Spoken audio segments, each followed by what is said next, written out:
극동방송과 함께하는 성경 읽기 프로젝트 성경이 읽어지네. 이 시간 생터 성경사역원 성경이 읽어지네 전문 강사이신 함안 우리교회 배명옥 사모와 함께합니다. 성경이 읽어지네 주님 나라 임하네. 안녕하세요. 우리는 열왕기 상하의 꼬리 부분, 즉 망하는 역사를 공부하고 있습니다. 머리 부분의 솔로몬 이야기, 남북으로 갈라지는 이야기 이후 몸통 부분에서는 하나님 나라를 세상 나라의 성격으로 바꾼 아합 이야기 오랫동안 하더만 꼬리 부분에 와서 북이스라엘이 BC 721년에 아수르에 먼저 망했어요. 이제 남방유다만 남았습니다. 그동안은 북이스라엘이 이 열왕기의 주인공이었는데 이 북이스라엘이 망했으니 이제 남유다로 주인공이 바뀌었습니다. 이때 남유다 왕이 히스기야 왕이었고 왜 아수르가 히스기야 왕 때 등장하여 괴롭게 하는지 지난 시간 살펴보았어요. 자, 이 애굽을 먹으려고 하는 아수르가 크게 보여야 합니다. 그런데 므낫세, 아몬, 요시야 왕쯤 갔을 때 600년간이나 메소포타미아 일대를 장악하고 있던 이 거대한 아수르가 갑자기 등장하는 바벨론에 의해 망하게 됩니다. 아수르가 북이스라엘을 점령했고 히스기야, 므낫세 때까지는 영향력이 있었는데 요시야 왕쯤에는 아수르가 망하기 직전이라는 겁니다. 요시야 이후의 왕들이 여호아스, 여호야김, 여호야긴, 시드기야이고 이 마지막 시드기야의 왕 때 남유다도 망하는 것인데요. 요시야, 여호아스, 여호야김, 여호야긴, 시드기야 이때가 아주 중요합니다.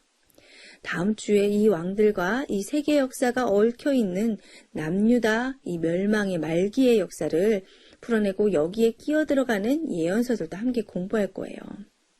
네, 오늘은 어제 발생했던 예언서들을 공부하겠습니다. 히스기야 왕 때 등장하는 선지자 있었죠? 자, 이사야와 미가입니다. 열왕기야 18, 19, 20장 이렇게 석장 히스기야 왕 스토리를 읽고 이사야서 66장을 읽어야 돼요. 우와, 진짜 많죠?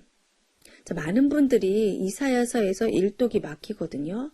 자, 근데 이번엔 꼭 읽으셔야겠죠? 이사야가 등장할 때 아수르는 이미 북이스라엘을 멸망시켰고 남유다의 히스기야까지 괴롭히고 있어요. 하나님의 왕권을 인정하지 않던 가인 계열 사람들의 문명을 이어받은 힘 있는 나라로 바알과 아세라를 믿는 풍요와 다산의 문화를 가진 자들입니다. 그러니까 지금 현재 세상 나라가 하나님의 나라를 정복하고 있다는 말이에요. 바로 이런 때 하나님이 잠잠하시면 안 되겠죠? 모든 민족에게 복이 되기 위해 시작했던 하나님 나라가 이렇게 망한다면 용두사미가 되는 것 아니겠어요? 그렇기 때문에 하나님은 예언자들을 통해 말씀하시는 겁니다. 내 나라는 망하는 것이 아니다. 다만 잠깐 벌을 받고 있는 것뿐이다. 잠깐의 심판일 뿐이다. 오히려 우상을 섬기니 심판받아야 하지 않겠느냐? 그러나 내 나라는 계속될 것이다. 회복될 것이다. 다시 구원이 올 것이다. 결국 내 나라만 영원히 남을 것이다. 세계 열방들아 경영하여도 허사로다. 이것이 예언자들이 하는 말이었는데요. 이렇게 남방유다도 멸망 시기로 접어드는 시점에 등장하는 사람이 이사야와 미가였어요. 사실 이사야와 미가는 아직 북이스라엘이 망하기 전부터 남유다에서 사역했는데요.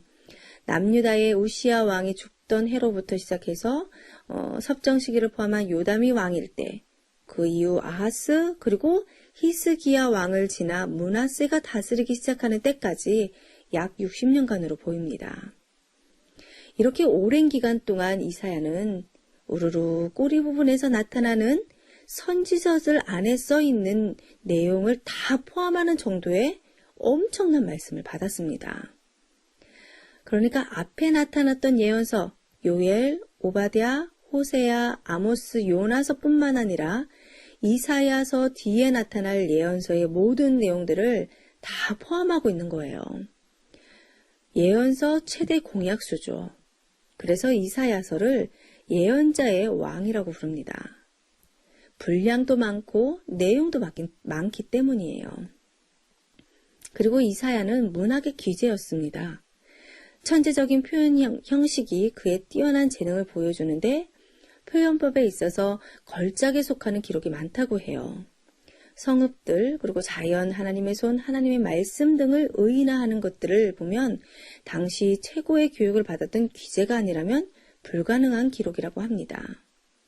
근데 우리는 지금 한국말로 번역된 성경책을 읽기 때문에 이 표현 형식에 있어서 그 맛을 못 느끼는 거예요. 그러니까 원본으로 문학작품의 이 특성을 따라 읽어야 하는 것이 이사야서인데 우린 그걸 못한다는 것을 먼저 염두에 둬야 되겠죠? 자, 하여튼 이사야서는 이토록 대단한 작품이라는 것만 기억하자고요.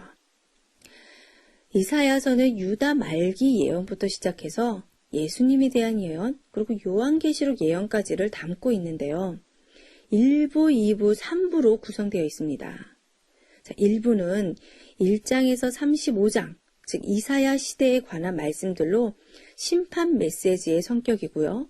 2부는 36장에서 39장, 예언이 아닌 역사적인 사실로 사파처럼 끼어 있는 히스토리예요. 자, 히스기야 왕 때 있었던 일입니다. 예언서인데도 실제 역사가 끼어 있는 겁니다. 자, 그리고 3부는 40장에서 66장으로 미래에 관한 예언들로 구원, 회복의 메시지 성격이에요. 다시 설명드리면 1장에서 35장은 심판의 메시지이고 40장에서 66장은 구원, 회복의 메시지인데 가운데 36장에서 39장은 예언서인데 예언이 아닌 역사 히스토리가 삽입되어 있습니다. 예언과 예언 사이에 역사가 끼어져 있는데요. 이 패턴이 나중에 등장하는 예레미야서에도 있고 다니엘서에도 에스겔서에도 이 패턴이 있답니다. 그러니까 이사야의 이 구조 정도는 꼭 기억하셨으면 좋겠어요. 이사야서의 내용은 한마디로 심판하시나 구원하신다입니다. 예언자들은 나라가 망하기 직전에 일어나 하나님을 대변한다고 했어요. 그러니까 이사야도 유다의 멸망을 바라보며 다른 나라 신보다 힘이 없어 망하는 거 아니다. 다른 나라들도 다 하나님 손 안에 있다. 왜? 왕 중의 왕이시기 때문이니까. 그런데 왜 망하나? 사명을 감당하지 못해서이다. 라고 말씀하게 하세요. 망한다는 것은 심판인데 그럼 망해서 끝이면 뭐 어쩌라는 건가? 자, 그게 끝이면 안 되잖아요. 그럼 어떻게 돼야 되나? 다시 회복돼야 하는 겁니다. 망했지만 다시 회복이 되어야 하는 거예요. 구원하신다. 여기까지 와야 진짜 예언이라는 겁니다. 그래서 예언서의 가장 중요한 두 기둥 핵심이 심판하시나 구원하신다예요. 자, 모든 예언서를 그 내용들을 두 가지로 이 심판의 메시지냐 구원의 메시지냐로 다 나눠볼 수가 있어요. 이사야서를 봤을 때 1장에서 35장은 심판과 구원의 메시지가 있어요. 하지만 심판의 메시지가 강하고요. 40장에서 66장도 심판과 구원의 메시지가 있지만 회복, 구원의 메시지가 강한 것입니다. 앞으로 나타날 미래 일을 말하는데 유다 멸망의 예언과 예수님에 대한 예언뿐만 아니라 종말론적인 예언까지 이사야서에 하고 있으니 꼭 정복하시기 바랍니다. 이사야와 같은 시기에 나타난 선지서 미가서도 여기서 끼워 읽어야 하는데요. 아마 미가는 이사야보다 몇 살 어렸던 것으로 보입니다. 고향이 모레셋인데 예루살렘에서 남서쪽으로 약 20마일 떨어진 곳이에요. 그러니까 북방 이스라엘의 아모스와도 같은 시기이기 때문에 모름지기 두 사람은 자주 접촉이 있을 것으로 보이기도 해요. 자, 이사야는 왕궁을 출입하며 활동한 데 반해 미가는 이렇게 가난하고 소외된 자들과 함께 한 구석에서 활동했습니다. 그러나 북이스라엘의 멸망을 목도한 미가는 남방 유다를 향한 특별한 경계심이 있었을 거예요. 그러다 보니 사마리아와 예루살렘 이 두 도시를 설정하고 예언을 합니다. 그러니까 결국 이사야와 같은 메시지예요. 자, 이제 우리가 이사야와 미가서를 읽어야 되는데 막상 이사야서를 읽으시려면 그래도 어려우실 거예요. 지금은 성경을 읽을 수 있도록 전체 맥을 잡고 가기 때문에 이사야서 자세하게 들어갈 수는 없거든요. 그래서 성경에 읽어지는 실천편 책이 있는데요. 구약 내비게이션이라는 책입니다.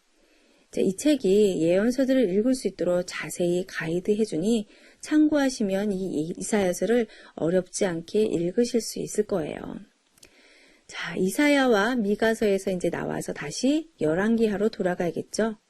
자, 갑자기 등장한 바벨론이 아수르를 멸망시켰는데 그럼 이제 남유다는 어떻게 될까요? 자, 다음 주에 이 중요한 유다 말기의 멸망을 공부하겠습니다.